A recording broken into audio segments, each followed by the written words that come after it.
All right, welcome back to Collins Customs Garage. Found out what I was trying to do with this piece. It's not going to work because it's warped and bent and all kinds of crap. So what I'm going to have to do is I made a cross beam that's going from frame to frame, and it's going to hold the back of the cab in place while I weld or have a piece welded in to match everything up. I'll show it to you. All right, this piece is going to hold the back of the cab in place while I get the corners and everything else knocked in place. I can also adjust the front end while this is in place. This son of a gun is sitting level now. I mean, dead on the money, level, both sides.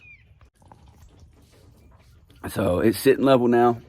I just got to make sure the front end didn't move, which I don't think it did because I just measured my last points that I was measuring the first time, and everything's good, everything's golden, everything's still where it was at.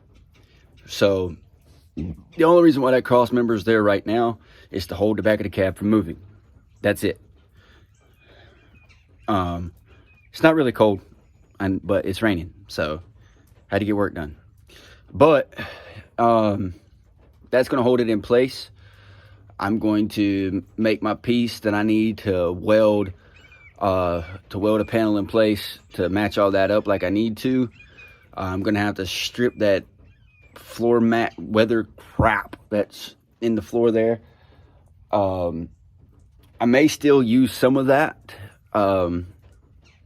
Essentially cut the ends off, or cut the rails off the side, cut it down to where it's like 1.5 inches wide, and then put it back behind the center hub here, or not center hub, but the floorboard, and get it welded in place. I'm about to cut it down to roughly 1 inch width and try and shoehorn it back behind this cab. And if I can do that, that takes a lot of the guesswork out for putting a floorboard in. Then I only got to put like a 2-inch patch panel across the top and it's done.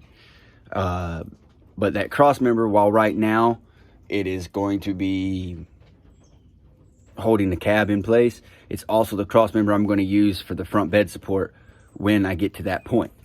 So it's dual purposing. Right now it's just getting held, it's holding the back of the cab. But in the future, it's actually going to be holding the front of the cab up in the air. I actually got my hands on another bed that has really good metal on the inside, so I can replace 90% of the metal front to back on that bed that I need that's inside. Granted, there's not going to be a lot of inside metal because if you paid attention to any of the other builds, there's not a whole lot of metal left inside those beds when you do this build. So I'm going to put what metal I can into it, do what I can that way, and then going to go from there. So this is a short episode. This was just me telling you that I got it level. The only thing I don't like about the back of the cab being level right now is that it is sitting directly on the frame. It's not a big deal, so I will get it fixed. I mean, it's going to be solid welded anyway, so I'm not worried about it. But it's not exactly how I wanted to do it, but it's done. And I'm not going to look a gift horse in the mouth and try to make it better by end up making it worse. So, with that being said, all right, welcome back. As you can tell, I found out exactly where I need to cut this thing to make it level to sit under that lip. And I just got to cut the other side, and I'll do that at a later time. This rain is starting to irritate me, so I'm going to call it a day. But thank y'all for watching. This is a very short episode. So, yeah, just hit that like, subscribe, follow button if you can. And you'll see the rest of this as it goes along.